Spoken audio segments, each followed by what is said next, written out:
하나님께서 주시는 말씀은 우리 사도행전 1장 1절에서 3절입니다. 하나님께서 우리 모두에게 주시는 부활절 말씀 사도행전 1장 1절에서 3절까지입니다. 우리 찾으셨으면 함께 하나님의 말씀 읽도록 하겠습니다. 데오빌로여, 내가 먼저 쓴 글에는 무릇 예수께서 행하시며 가르치시기를 시작하신 부터 그가 택하신 사도들에게 성령으로 명하시고 성천하신 날까지의 일을 기록하였노라. 그가 고난받으신 후에 또한 그들에게 확실한 많은 증거로 친히 살아 계심을 나타내사 40일 동안 그들에게 보이시며 하나님의 나라의 일을 말씀하시니라. 아멘. 우리 호산나 찬양대 준비한 찬양 하나님께 올려드리겠습니다.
할렐루야. 우리 좌우 인사하십시다. 잘 오셨습니다. 주의 이름으로 축복합니다. 우리는 세상의 희망입니다. 오늘은 특별한 날, 주님이 부활하셨습니다. 할렐루야. 하나님의 나라에 대해서 좀 은혜를 나누고자 합니다. 전능자께서 이 땅에 오셨습니다. 오신 그분이 고난을 당하셨고 십자가에 못 박혀 죽으셨습니다. 그리고 성경대로 3일 만에 우리 주님이 부활하셨습니다. 그래서 우리 기독교는 핵심을 짚으라고 하면 예수님의 십자가의 죽으심과 성경대로 3일 만에 부활하심입니다. 마치 두 날개와 똑같습니다. 왼쪽 날개를 친다면 주님의 십자가의 죽으심이고, 오른쪽 날개를 친다면 예수님이 3일 만에 부활하셨습니다. 만약에 하나가 문제가 생기면 날지를 못합니다. 바꾸어 얘기하면 신앙생활에 힘이 없습니다. 그래서 우리 성남 가족들은 항상 예수님의 십자가와 말씀대로 3일 만에 부활하심, 이는 믿는 은혜가 있기를 좀 축복합니다. 그러면 십자가가 중요합니까? 부활이 중요합니까? 라고 만약에 묻는다면 십자가와 부활은 어느 것이 중요하다라고 얘기하는 것이 아니고, 십자가가 있어야 부활이 있고 부활이 있어야 십자가를 해석할 수가 있습니다. 그래도 목사님, 뭐가 더 중요합니까? 이렇게 묻는다면 여러분들, 부활입니다. 왜 부활이라고 얘기하는가 하면 사도 바울이 부활이 얼마나 중요한가에 대해서 고린도전서 15장 말씀을 가르쳐 주셨습니다. 고린도전서 15장 16절 17절 말씀 우리 한번 같이 읽겠습니다. 만일 죽은 자가 다시 살아나는 일이 없으면 그리스도도 다시 살아날 일이 없을 터이요, 그리스도께서 다시 살아나신 일이 없으면 너희의 믿음도 헛되고 너희가 여전히 죄 가운데 있을 것이요. 아멘. 그러니까 만약에 십자가에 죽으셨는데 부활이 없으면 너희의 믿음이 헛되다. 그리고 너희는 여전히 죄 가운데 있을 것이다. 그러니까 십자가도 중요하지만 어쩌면 십자가보다 더 중요한 것이 부활이다라고. 그래서 부활이 믿어져야 믿음이 참 믿음이 되고, 부활이 믿어져야 내 죄 사함이 여러분들 확신이 된다라고 하는 것입니다. 그래서 우리 성남 가족들은 부활의 신앙을 저는 가지시기를 좀 축복합니다. 예수님은 살아 계십니다. 이 고백의 의미가 뭐냐면 예수님이 부활하셨다는 이야기입니다. 왜 이게 중요하냐면 1세기 당시, 그럼 예수님 당시예요. 그때 사람들은 예수님의 부활을 믿지를 못했어요. 어떻게 못 믿었냐면 예수님께서 십자가에서 못 박혀 죽으실 때 죽은 것이 아니고 너무 고통스러우니까 그 고통을 이기지를 못해서 잠시 기절했다. 그런 기절한 예수님을 죽었다고 생각하고 무덤에 묻어놨는데, 우리로 얘기하면 묻었는데 거기는 묻는 것이 아니고 굴 속에 넣어놓은 거죠. 넣어놓았는데 서늘하니까 기절했던 예수님이 다시 정신이 돌아왔다는 거예요. 그래서 제자들이 다니면서 예수님이 살아났다고, 부활했다고, 이렇게 우리말로 하면 거짓말을 한다, 이렇게 사람들이 생각을 했어요. 그리고 또 어떤 사람은 이렇게 생각했어요. 예수님께서 죽기는 죽었는데 무덤에 두었고, 그런데 아무도 없을 때 제자들이 와가지고 예수님의 시체를 도둑질 해가지고 갔다는 거예요. 그래가지고 어디엔가 숨겨놓고 예수님이 살아났다. 이렇게 거짓말을 한다는 거예요. 우리가 생각하면 그럴 수도 있겠다 이렇게 생각하는데 실제로 그때 당시에는 그게 거의 다 보편화가 돼 있어서 그렇게 생각을 했어요. 그게 어떻게 그렇게 생각할 수 있을까 했을 때 안 믿는 사람들은 당연하죠. 그런데 예수님을 믿는 사람들 중에 그 중에서도 제자들 한 명은 스스로 목숨을 끊었고 11명의 제자들 그 중에 도마는 없었고 11명의 제자들이 예수님의 부활을 믿지를 못했어요. 마가복음 16장 14절 말씀에 보면 전혀 제자들이 못 믿었어요. 같이 보겠습니다. 그 후에 11 제자가 음식 먹을 때에 예수께서 그들에게 나타나사 그들의 믿음 없는 것과 마음이 완악한 것을 꾸짖으시니 왜 믿음 없고 왜 마음이 완악했느냐. 이는 자기가 살아난 것을 본 사람들의 말을 뭐했다? 안 믿었다는 거예요. 그러니까 제자들도 예수님 살아나시는 것을 뭐 했느냐면 안 믿었다는 거예요. 그러니까 기절했던 사람이 살아났다. 그 다음에 시체를 도적질 해갔다. 그럴 수 있겠지. 그런데 다른 사람은 몰라도 예수님의 제자들은 예수님의 부활을, 왜냐하면 돌아가시기 전에 3번씩이나 부활한다고 주님이 말씀하셨거든요. 그런데도 불구하고 제자들은 예수님의 부활을 안 믿었다는 거예요. 그렇다면 2000년이 지난 지금은 세상 사람들이 예수님의 부활 믿을까요? 라고 물으면 그거는 우리가 관할 바가 아닙니다. 중요한 것은 오늘 여기에서 나는 예수님의 부활을 믿는가라는 겁니다. 나는 오늘 이 자리에서 부활하신 예수님을 진짜 믿는가? 이게 중요한 겁니다. 왜냐하면 제자들은 안 믿었거든요. 그러면 우리가 예수님을 믿는다라고 얘기할 때 지식적으로 부활절 예수님 살아나셨네. 맞아. 동의할 수가 있습니다. 그런 동의지 믿는 것은 아닙니다. 교리적으로 예수님께서 십자가에 죽으시고 성경대로 3일 만에 그분이 부활하셨어요. 맞아. 교리적으로 예수님은 부활하셨어. 이렇게 교리적으로 받아들이는 경우도 있다는 이야기입니다.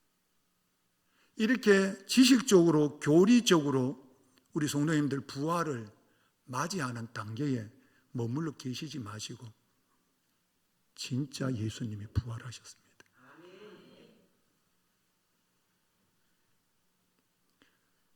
전능자께서 이 땅에 오셨고 그분이 십자가에 죽으시고 성경대로 여러분들 부활하셨어요. 부활이라고 하는 단어가 어떤 의미냐면 죽음에서 살아났을 때 우리는 뭐라고 얘기하는가 하면 부활 이렇게 얘기합니다.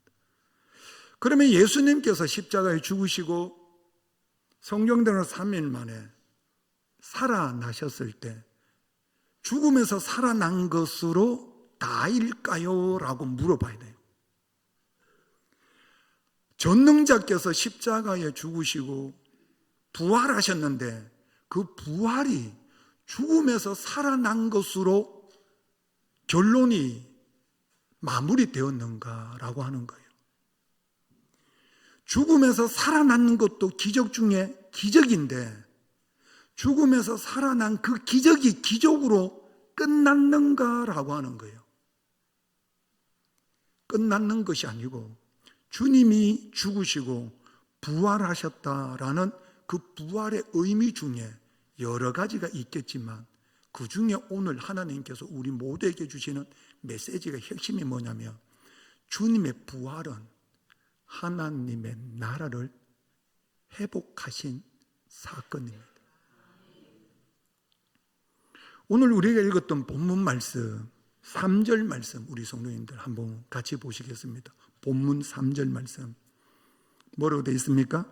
그가 고난 받으신 후에 또한 그들에게 확실한 많은 증거로 친히 살아 계심을 나타내사 40일 동안 그들에게 보이시며, 그 다음에 잘 보셔야 돼요. 하나님의 나라의 일을 뭐 했다? 말씀하셨다. 주님께서 부활하신 후에 성천에 가시지 아니하시고 이 땅의 제자들을 만나 주셨는데, 그 만나 주신 날 수가 40일인데 그 40일 동안 예수님께서 제자들에게 가르쳐 주신 핵심이 뭐냐면, 복 받아라, 건강해라, 사업이 잘 될 것이다, 자녀들이 형통할 것이다, 기업이 번창할 것이다, 모든 문제가 다 해결될 것이다. 우리가 생각하기에 그런 말씀을 주시는 것이 어쩌면 우리가 바라는 거예요. 아픈 이들은 고쳐지고 모든 문제는 해결되고, 그 다음에 또한 어려움은 극복되어져 가고 만사 형통 되어라, 이렇게 우리 주님이 말씀하셨다면 저는 이렇게 답할 것 같아요. 아멘. 그런데 주님은 40일 동안 우리가 원하는 것에 대해서는 전혀 언급을 안 하세요.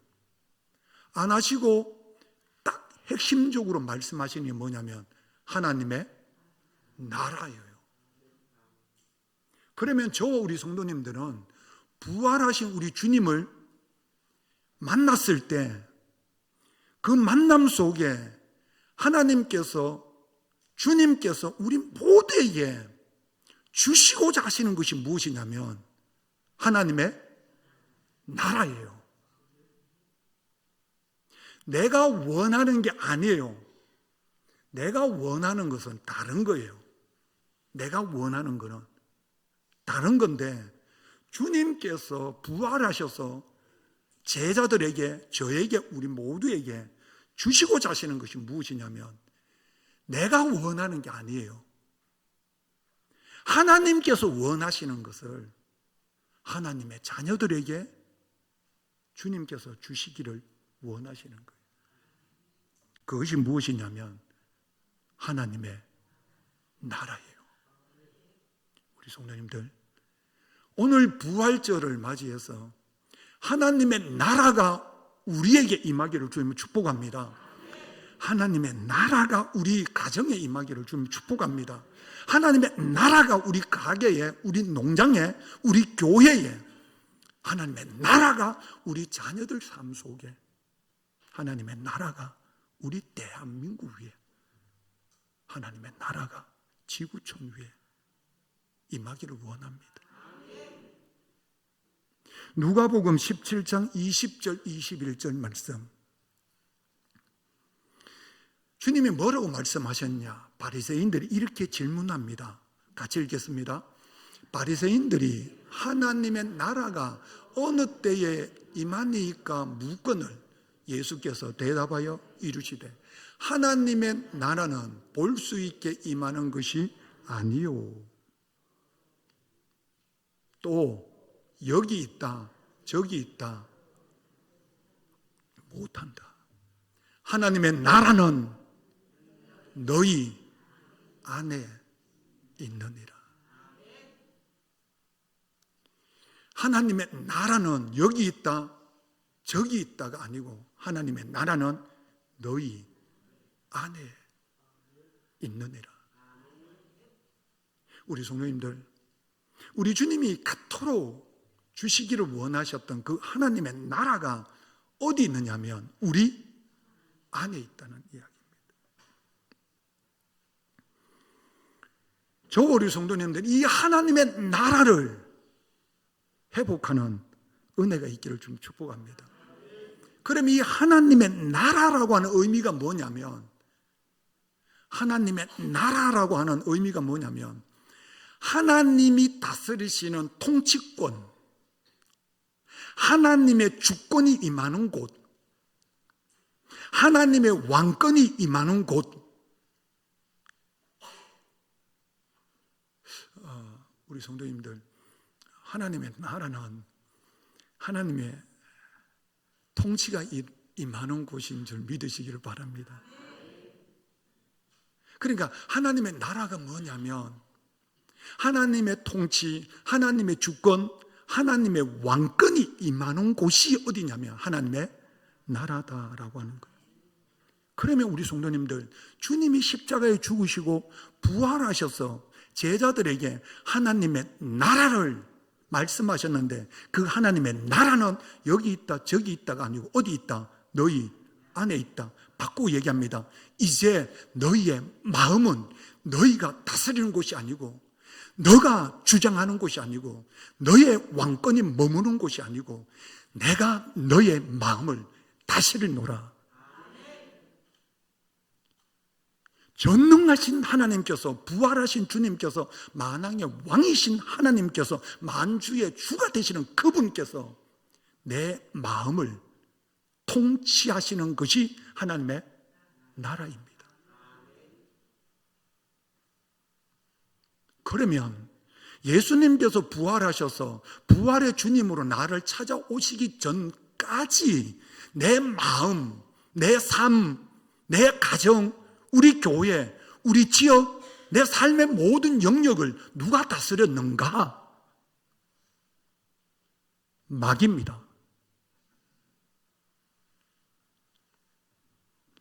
왜 하나님의 나라가 중요하냐면, 하나님의 통치가 이루어지기 전, 하나님의 나라가 임하기 전까지 나를 지배했던 그 왕권을 누가 가지고 있었느냐면 내가 가지고 있었는 것이 아니고 나를 통하여 역사하는 마귀가 가지고 있었다는 이야기입니다. 그게 언제 그런 일이 있었느냐면, 아담에게 하나님께서 뭘 주셨느냐면 생육하고 번성하여 땅에 충만하라, 땅을 정복하라, 바다의 물고기와 하늘의 새와 땅에 움직이는 모든 것을 너가 뭐 해라? 다스려라. 하나님께서 아담에게 뭘 주셨냐면 통치권, 하나님의 모든 권한을 아담에게 주셨어요. 그래서 아담은 왕노릇한 거예요. 그런데 거기에 누가 왔느냐면 마귀가 들어옵니다. 마귀가 들어와서 아담으로 하여금 뭘 짓게 하느냐면 죄를 짓게 합니다. 그 죄를 지음으로 말미암아 아담이 하나님께로부터 부여받은 통치권이 다 사라져버립니다. 사라졌다는 이야기는 본인이 누려야 할 통치권을 이긴 자는, 진자는 이긴 자의 종이 됨으로 말미암아 마귀에게 졌음으로 말미암아 내가 가지고 있는 통치권을 그대로, 모든 통치권을 누구에게 넘겨줬느냐면 마귀에게 넘겨줍니다. 그것이 어디에 나오는가 하면 마귀가 예수님을 시험합니다. 몇 번 시험하느냐면 3번 시험합니다. 그때 마귀가 예수님을 향하여 이렇게 이야기합니다. 누가복음 4장 6절 말씀에 보면 이렇게 고백합니다. 4장 같이 읽겠습니다. 이르되 이 모든 권위와 그 영광을 내가 내게 주리라. 이것은 내게 넘겨준 것이므로 내가 원하는 자에게 뭐한다? 준다. 여기서 이 모든 권위와 그 영광을 내가, 여기서 내라고 하는 것은 마귀이고요, 내라고 하는 것은 누구를 의미해요? 예수님을 의미합니다. 그러니까 내가 가지고 있는 것을 너에게 뭐 한다고요? 준다. 내가 언제 받았는지 아냐? 아담이 가지고 있을 때 내가 그를 죄를 짓게 해서 그가 가지고 있는 모든 고난을 내가 뭐 했어? 가지고 왔어. 그래서 세상에 내가 임금이야. 그래서 우리 주님께서 지금까지 이 어두움에게 마음과 생각, 삶 전체를 빼앗겨버리고 그 어두움에게 영향을 받고 살던 그 모든 영혼들에게 십자가에서 죄의 문제를 해결하시고 살아나셔서 제자들을 찾아오셔서 하시는 말씀이 뭐냐? 이제는 마귀가 너희를 다스리는 것이 아니고 내가 너희를 다스린다. 아멘이시죠, 성도님들? 이제 하나님의 나라가 너희에게 임하였느니라. 이 말씀의 의미가 무엇이냐면 이제부터는 주님이 나를 다스리고 주님이 우리 가정을 다스리며 주님이 우리 삶을 다스리며 우리 주님이 우리 교회를 다스리며 우리 주님이 이 역사를 다스리는 왕인 줄 믿으시기를 좀 축복합니다. 그렇다면 우리 성도님이 여기에서 한 가지 우리에게 주시는 메시지가 있습니다. 그러면 주님이 다스리시는 하나님의 나라는 어떤 나라일까? 주님이 다스리시는 하나님의 나라는 어떤 나라일까? 바꾸어 얘기합니다. 주님이 나를 다스리면 내 마음은 어떤 상태일까? 주님이 우리 가정을 다스리면 우리 가정은 어떻게 될까? 주님이 우리 교회를 다스리면 우리 교회는 어떻게 될까? 주님이 우리 자녀들을 다스려 주시면 우리 자녀들은 어떤 모습일까? 바꾸어 얘기합니다. 마귀가 다스리면 어떻게 될까? 소망 없습니다. 마귀는 도적질하고 죽이고 멸망시키는 겁니다. 그러나 우리 주님이 우리를 다스리시면 어떤 삶이 이루어질까? 부활절 우리 성도님들 점검해 보십시오. 교리적으로 부활을 믿는지 지식적으로 부활을 믿는지 부활의 주님이 진짜인지 뭘로 알 수 있느냐면 그분이 부활하셨다면 그분이 내 마음을 다스리십니다. 그 다스리심을 받으면 내 안에 하나님의 나라가 임합니다. 그럼 임하면 어떤 삶을 살까? 우리 성도님들 첫째, 행복합니다. 주님이 나를 다스리시면 행복합니다. 우리 성도님 행복하십니까? 진짜 행복하십니까? 진짜입니까? 뭘로 행복하십니까? 여러분들 뭘로 행복하십니까? 바꿔 얘기할까요? 뭘로 여러분 불행하다고 느끼십니까? 나의 행복은 어디에서 오는 겁니까? 우리 성도님들, 그분이 나를 다스려 주시기 때문에 나는 행복합니다. 이 고백이 있기를 주님 축복합니다. 이 고백 이외의 행복은 여러분들 잠깐 있다가 사라지는 안개와 같습니다. 어둠에게 절대로 속지 마십시오. 우리가 잘 알고 있는 신명기 33장 29절 말씀, 우리 성도님 아마 이 말씀 잘 알고 계실 겁니다. 현대인의 성경입니다. 같이 읽겠습니다. 이스라엘이여, 너는 정말 행복한 자이다. 너처럼 여호와의 구원을 받은 민족이 어디 있느냐? 그는 너의 방패와 칼이 되어 너를 지키고 너희에게 승리를 주시는 분이시니 내 원수들이 내 앞에서 굴복할 것이며 내가 그들을 짓밟으리라. 아멘. 이스라엘이여, 너는 정말 행복한 자이다. 왜냐? 여호와의 구원을 받았기 때문이다. 너가 왜 정말 행복하냐면 하나님이 너를 다스리기 때문이다. 우리 성도님들, 신명기 말씀은 모세가 광야에 애굽에서 400년 동안 종살이 하던 이스라엘 백성들 이끌어내어서 광야 40년을 지납니다. 그리고 1세대가 불순종해가 다 죽습니다. 그리고 2세대가 가나안 땅 들어가기 전 모압 평지에서 모세가 3편의 설교를 합니다. 그 설교 내용이 신명기입니다. 그 신명기 마지막 부분에 모세가 이스라엘 백성들에게 너는 정말 행복한 자이다. 우리 성도님 가만히 보세요. 그러면 지금 이스라엘 백성들이 가나안 땅에 들어간 것이 아닙니다, 성도님들. 종살이 400년 했습니다. 광야 40년, 부모들이 다 죽었습니다. 모세는 가나안 땅에 못 들어갑니다. 지금 모압 평지에서 요단강을 건너 가나안 땅에 들어가야 되는데 들어가지도 못했습니다. 지금 이스라엘 백성들에게 여러분 손에 잡힌 게 있어요, 없어요? 아무것도 없어요. 이스라엘 백성들이 지금 집 한 채도 없고요, 토지 하나도 없고요, 머리 둘 곳도 없고요, 마음 둘 곳도 없고요, 내 육신 묻을 수 있는 내 토도 없고요, 지도자는 죽음을 앞두고 있고요, 뒤 돌아보니까 종살이 했고요, 아무것도 없습니다. 아무것도 없는 그 현장에서 뭐라고 하는가 하면 너는 행복한 사람이다. 마귀는 이렇게 얘기할 거예요. 너 아무것도 없지, 너 가난하지, 네 그렇게 살면 무시당해, 사람들이 네 얼마나 욕하는 줄 알아. 마귀가 지배합니다.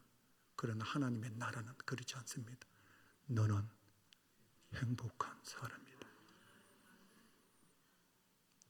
우리 성도님, 혹시나 나는 왜 저 사람만큼 못 살지, 혹시 그렇게 생각이 들면 내 생각이, 내 자아가 누구에게 영향을 받고 있다?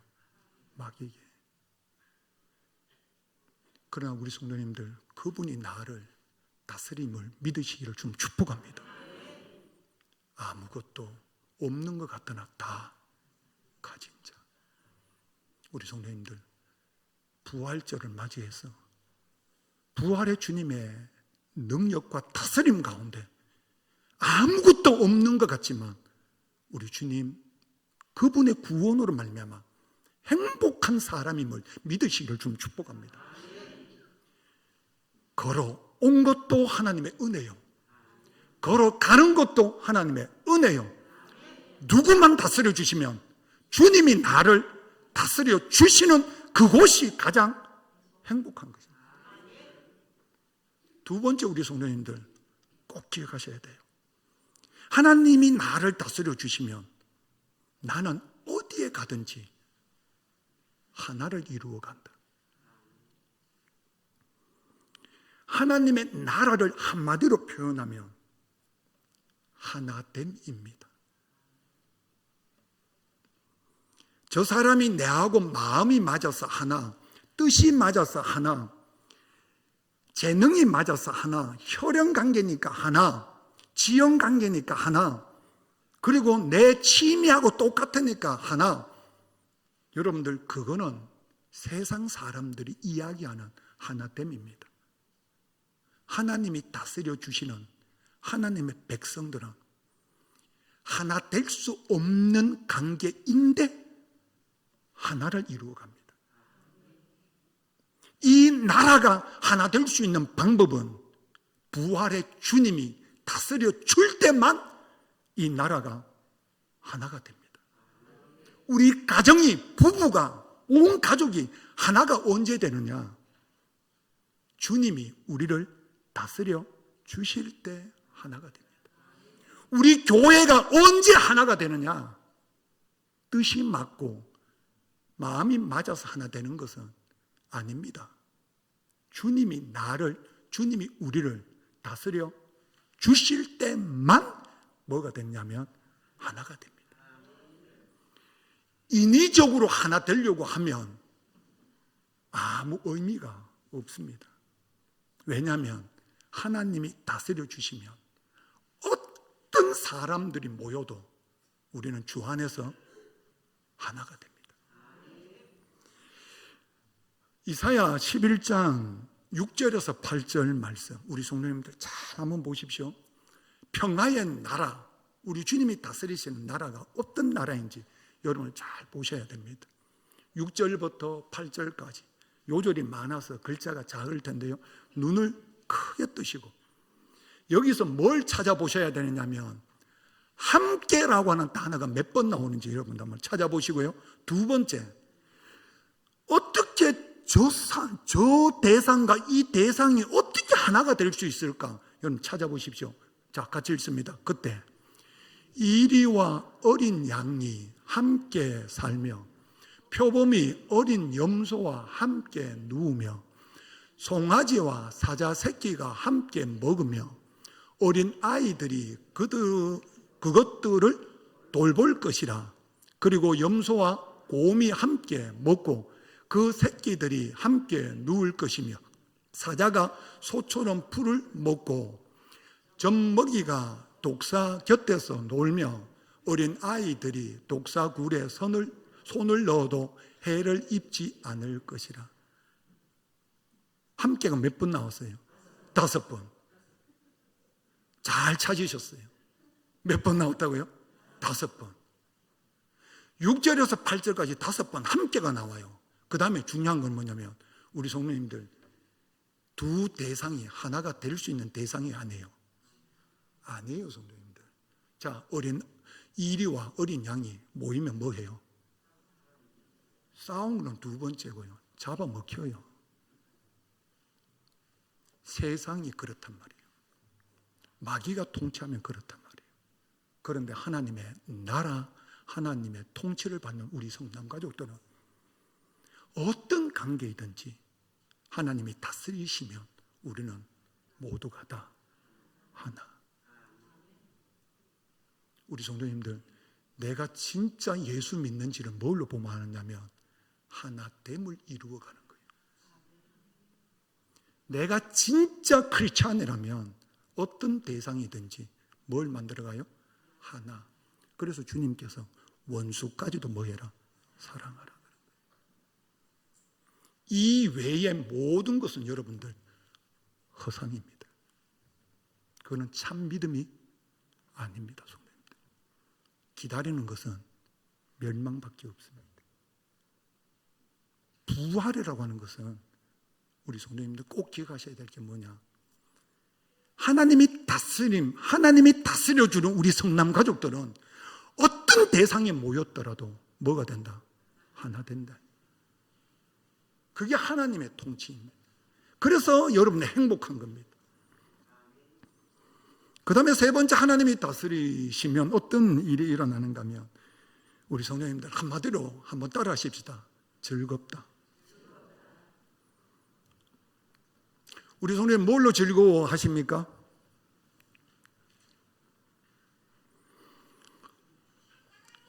예, 안녕하십니다. 이래서 즐겁다는 이야기예요. 이래서 즐겁다는 이야기인데 중요한 건 뭐냐면 성도님들, 즐겁다라고 얘기했을 때는 내가 원하는 것이 이루어졌을 때 모든 사람들은 감정적으로 뭐 하냐면 즐겁고 기뻐합니다. 그런데 내가 원하는 것이 이루어지지 않으면 그때부터는 마음이 불편해집니다. 그런데 하나님이 다스려 주시는 하나님의 나라의 백성들은 있고 없고가 중요한 게 아니고 내가 가지고 있는 모든 것들을 다 잃어버린다고 해도 우리는 뭐 할 수 있다? 즐거워할 수 있다라고 하는 거예요. 아멘이시죠? 자, 이 말씀만 보고 이제 정리하십시다. 하바국서, 우리가 잘 알고 있는 하바국서 3장 16절에서 18절 말씀, 우리 성도님 잘 한번 보십시오. 여기서 우리 성도님들 보셔야 될 게 뭐냐면 없다라고 하는 단어가 몇 번 나오는지 한번 보세요. 잘 찾으셔야 돼요. 뭔 단어라고요? 없다라고 하는 거예요. 이스라엘 백성들이 하나님 앞에 죄를 범해요. 그래서 하나님께서 갈대아 사람들을, 갈대아 군인들을 데리고 와가지고 이스라엘을 침공을 해요. 이스라엘을 침공해서, 유다를 침공해서 갈대아 사람들 어떻게 하느냐면 이스라엘을 멸망시켜요. 그 멸망, 가지고 있었던 걸 모든 것을 다 뭐예요? 빼앗겨요. 빼앗겼을 때 이스라엘 백성들이 어떻게 반응하는지, 자, 3장 16절에서 18절, 여러분들 없다는 단어 한번 찾아보세요. 제가 16절 읽어드릴게요. 내가 들었으므로 갈대아 사람들이 올라와서 멸망한다는 거예요. 내 창자가 흔들렸고 그 목소리로 말미암아 내 입술이 떨렸도다. 무리가 우리를 치러 올라오는 환난 날을 내가 기다림으로 썩이는 것이 내 뼈에 들어왔으며 내 몸은 내 처소에서 뭐했다? 떨었다. 한마디로 얘기하면 가진 것을 다 뭐예요? 잃어버린다는 거예요. 그리고 난 후에 7절 같이 읽겠습니다. 비록 무화과나무가 무성하지 못하며 포도나무에 열매가 없으며 감람나무에 소출이 없으며 밭에 먹을 것이 없으며 우리의 양이 없으며 외양간에 소가 없을지라도 나는 여호와로 말미암아 즐거워하며 나의 구원의 하나님으로 말미암아 기뻐하리로다. 없다는 얘기가 몇 번 나와요? 5번. 여러분 한 가지 더 못 쳤어요. 무화과 나무가 뭐하지 못하며 이것도 없다는 이야기예요. 그러면 몇 번이에요? 6번이에요. 우리 성도님들 잘 보세요. 저 한번 보세요. 성도님들 저 한번 보세요. 뭘 얘기하느냐면 내가 가지고 있었어요. 건강도 가지고 있었고 재물도 가지고 있었고 인기도 가지고 있었고 부귀도 가지고 있었고 명예도 가지고 있었고 남 부럽지 않는 집도 가지고 있었고 모든 것을 내가 다 가지고 있었어요. 좀 더 쉽자, 좀 더 눕자 모든 삶의 모든 것을 다 가지고 있었어요. 다 가지고 있었는데 어느 날 이 모든 것들 다 뭐 해버렸어요? 잃어버렸어요. 잃어버리고 난 후에 우리 성남 가족들이 고백하는 것이 무엇이냐면 다 잃어버렸는데도 불구하고 나는 여호와로 말미암아 즐거워하며 구원의 하나님으로 말미암아 기뻐하리로다 고백하는 우리 성도님들이 되시기를 바랍니다. 왜 이게 고백이 되어야 되느냐? 다음 주에 제가 말씀 전하고요. 우리 성도님들 부활의 주님이라고 하는 것은 왜 승천하시기 전에 40일 동안 제자들에게 말씀하셨냐면 이제부터는 마귀가 너를 다스리는 게 아니야. 내가 너를 다스릴 거야. 영원히 내가 너를 다스려. 너로 하여금 행복한 사람으로 만들 거야. 너로 하여금 하나를 만들어 갈 거야. 너로 하여금 즐겁게 해줄 거야. 우리 성도님들 그래서 부활이라고 하는 것이 그래서 중요한 겁니다. 저 우리 이 부활의 주님을 만나시고 그 주님의 다스림을 받는 우리 심령, 우리 가정, 우리 교회, 우리 지역 되기를 여러분들 누리시고 누리지 못한 이들을 섬기고 그들에게 부활의 주님을 전하는 우리 모두가 되시기를 주의 이름으로 축복합니다. 기도하시겠습니다. 하나님, 죽음에서 부활하시고 살아나셔서 우리에게 하나님의 나라를 주셔서 감사합니다. 주님이 다스리셔서 행복한 사람이 되게 해주시고 주님이 다스려서 연합을 이루게 하시고 주님이 다스리셔서 즐거움으로 하나님 풍성함을 누리게 하시고 누리지 못한 이들을 섬기고 부활의 주님을 전하는 하나님의 백성들이 다 되게 사용하여 주시옵소서. 예수님의 이름으로 기도드립니다. 아멘.